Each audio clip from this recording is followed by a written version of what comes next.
할렐루야. 이 자리에 나오신 우리 모든 성도님들, 오늘 하루도 또 이후의 모든 삶도 성령의 은혜로서 힘을 얻으시고 오직 주님께 나아가는 귀한 삶이 되기를 간절히 축원합니다. 오늘 이제 어제까지는 이 7대접의 재앙으로 이제 이 땅이 이끄시는 하나님의 역사의 재앙들을 다 마쳤던 말씀을 나눴습니다. 오늘은 17장 말씀에는 이제 큰 음녀 바벨론이라는 그것에 대해서 말씀을 하고 있는 것이죠. 오늘 먼저 1절 말씀을 같이 한번 읽어보도록 하겠습니다. 자, 시작. 또 7대접을 가진 7천사 중 하나가 와서 내게 말하여 가로되 이리 오라. 많은 물 위에 앉은 큰 음녀에 받을 심판을 내게 보이리라. 아멘. 자, 한 천사가 사도 요한에게 말하기를 여기 많은 물 위에 앉은 큰 음녀를 네가 보아라 라고 말씀을 하고 있습니다. 그 음녀가 이렇게 보이는 것은 무엇이냐? 그 음녀의 심판을 말하는 것이죠. 자, 7대접의 모든 재앙이 다 끝난 후에 최종적으로 이루는 것은 무엇이냐? 하나님을 대적한 모든 악한 영들의 최후의 심판에 대해서 하나님께서는 믿는 자들에게 보여주심을 말씀하는 것입니다. 이것이 최종적으로 이루어지는 하나님의 역사의 모습인 것이죠. 특히 이 음녀는 어떤 음녀냐? 이것은 이후에도 계속 이어지고 있지만 바벨론이라는 음녀를 말하는 것이죠. 땅의 음녀들, 땅 가증한 것들이 어미라라고 얘기를 하고 있습니다. 그 음녀에 대한 구체적인 모습들이 계속 이어지고 있는데 2절과 3절 말씀에 보게 되면 땅의 임금들과 더불어 음행을 취했고 또한 음행의 포도주를 거하는 자들이 같이 먹었다라고 말을 하고 있습니다.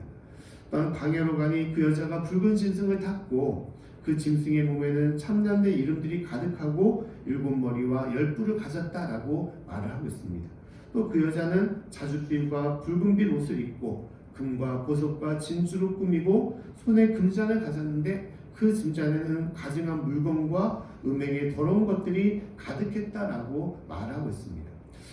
겉보기에는 되게 화려하고 웅장한 모습을 띠고 있는 음녀 여자임을 말하는 것이죠. 큰 짐승까지 타고 있는 여자임을 얘기하고 있습니다.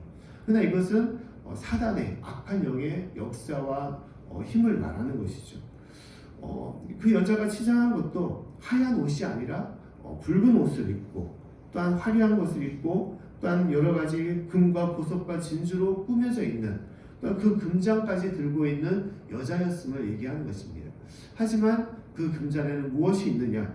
더럽고 가증한 것들로 가득하고 있음을 얘기하는 것입니다.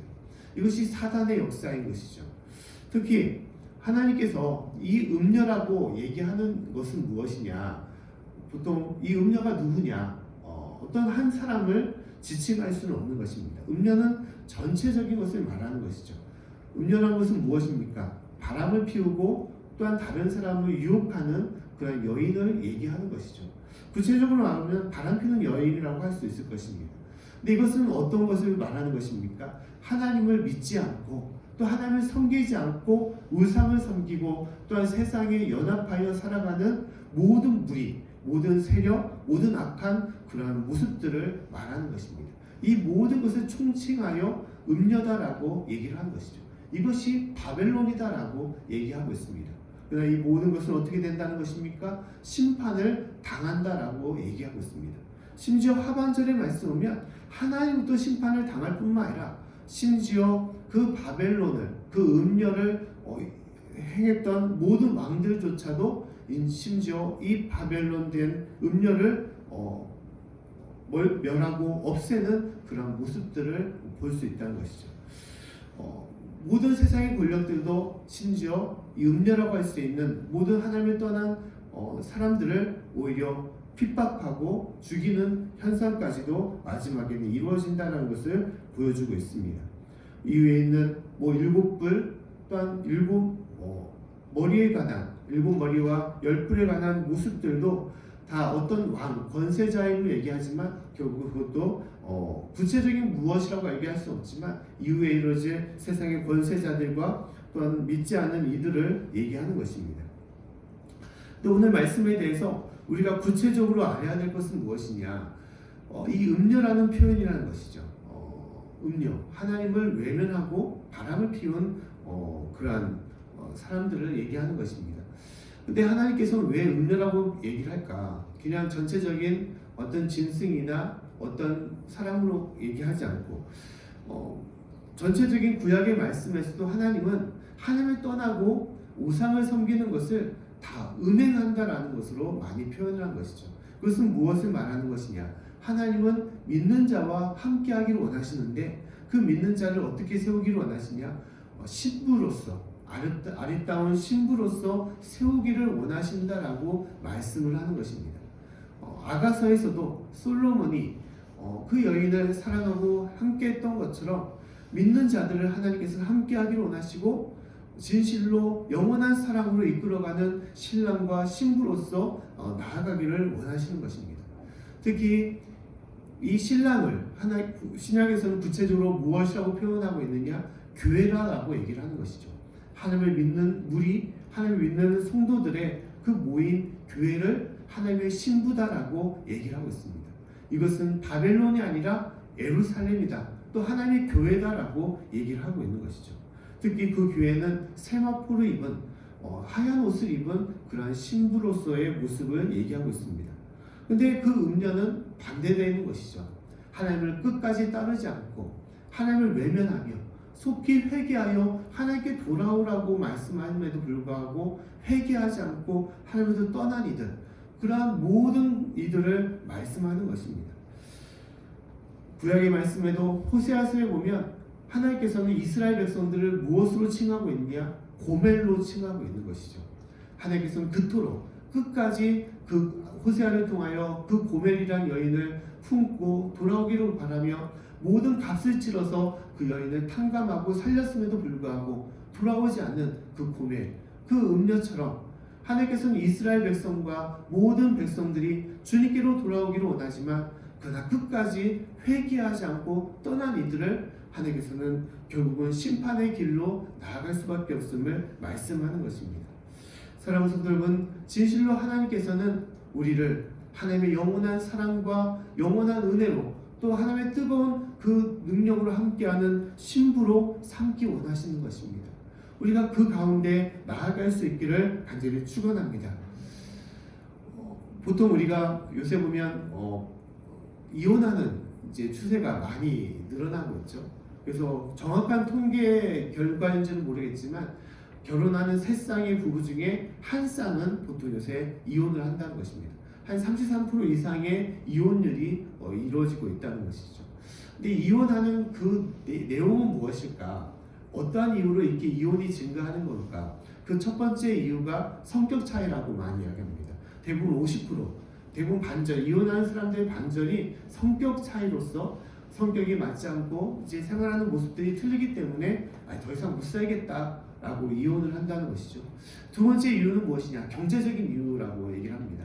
같이 살다 보니까 이제 더욱더 힘들어지고 경제적으로도 여러 가지 빚이나 그런 산채가 늘어날 수밖에 없기 때문에 그로 해서 이제 서로가 이혼을 하게 된다는 것입니다.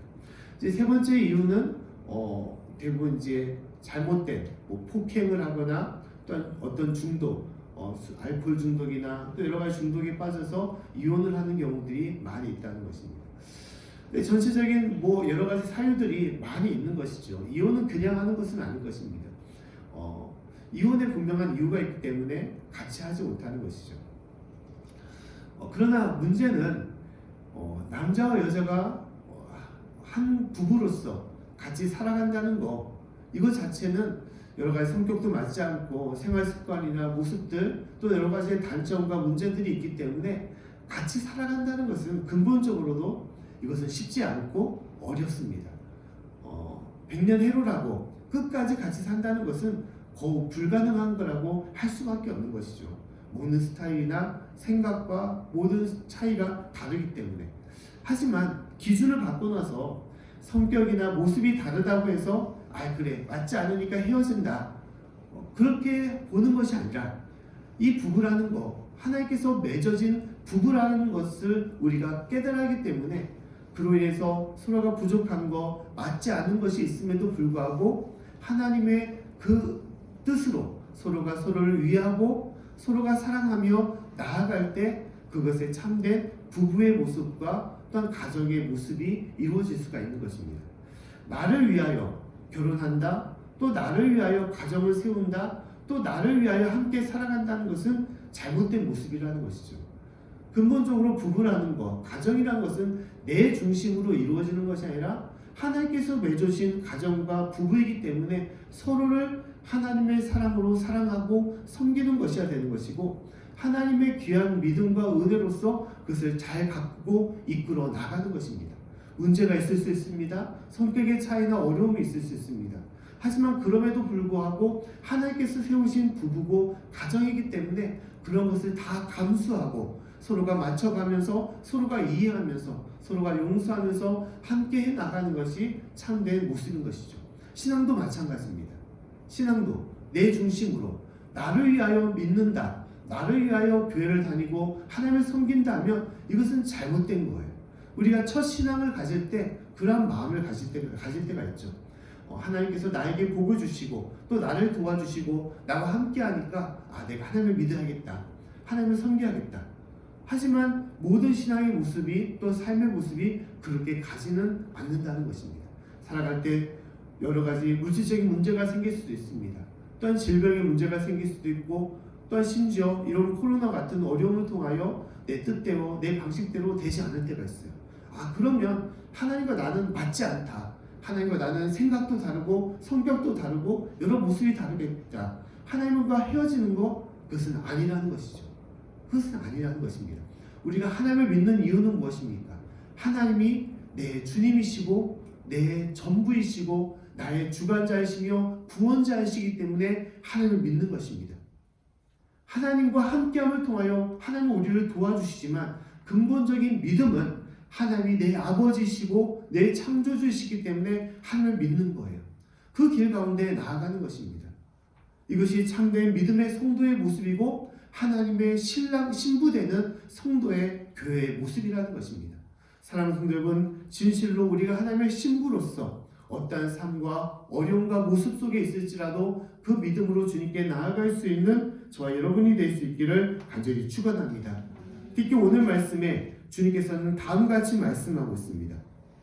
오늘 말씀의 14절 말씀을 같이 한번 읽어보겠습니다. 자, 시작. 저희가 어린 양으로 더불어 싸우려니와 어린 양은 만주의 주시오 만왕의 왕이심으로 저희를 이기실 터이요 또 그와 함께 있는 자들 곧 부르심을 입고 빼내심을 얻고 진실한 자들은 이기리로다. 아멘. 자, 어린 양으로 더불어 마침내는 이길 것이다 라고 말씀하고 있습니다.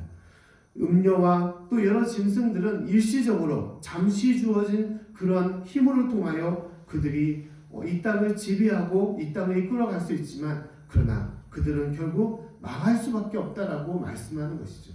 그리고 그 속에서는 하나님은 어린 양과 더불어 또 신부되는 모든 성도들과 더불어 이기리라라고 말씀하는 것입니다. 사랑하는 성도 여러분, 우리가 끝까지 나의 주님이시고 또 나의 신랑이 되시고 나의 모든 것을 인도하시는 오직 하나님만을 믿고 섬길 수 있기를 바라시고, 그로 인해서 주님으로 더불어 승리할 수 있는, 이길 수 있는 귀한 삶이 될 수 있기를 간절히 축원합니다. 기도하겠습니다. 하나님 아버지, 참으로 감사드립니다. 주님의 귀한 은혜와 능력으로 저희를 불러주시고 하나님 아버지 주님의 신부로서 믿음으로 살아가게 하심을 감사드립니다. 하나님, 이 믿음으로 또한 주님에 대한 사랑으로 끝까지 나아가게 하시고 그리하여 마침내 저희가 승리할 수 있는 이 모든 영적인 전쟁과 세상의 어려움 속에서 마침내 이겨나갈 수 있는 저희 삶이 될 수 있도록 도와주시옵소서. 어렵고 힘든 기간 가운데 있지만 그러나 이 믿음의 끈, 이 사랑의 끈을 놓지 않게 도와주시고 끝까지 어떤 환경과 모습 속에서도 오직 주님만을 섬기며 주님께 나아갈 수 있도록 도와주시옵소서. 감사드리며 예수님 이름으로 기도드립니다. 아멘.